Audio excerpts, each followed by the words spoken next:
Здравейте! Днес с тати ще направим ето такива пингвинчета. Здравейте! Имаме маслинки, моцарелки, морковчета.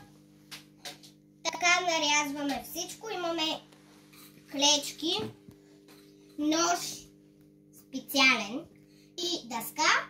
И ето така правим пингвинчета. Само да цепвам, ти покажи как. Тачи цепва с ножа и лекичко отваряме и слагаме моцарелката.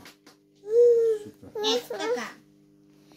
След това взимаме едно ъгълче, половин маслина, имаме морковчета и от външната по-голяма страна пъхаме в малката и ето нашите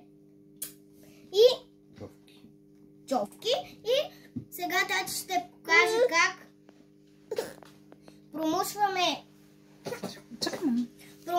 маслинката с моркова, натискаме моцарелката и лекичко слагаме крънчета. И ето ги нашите пингвинчета. Ако искате още рецепти,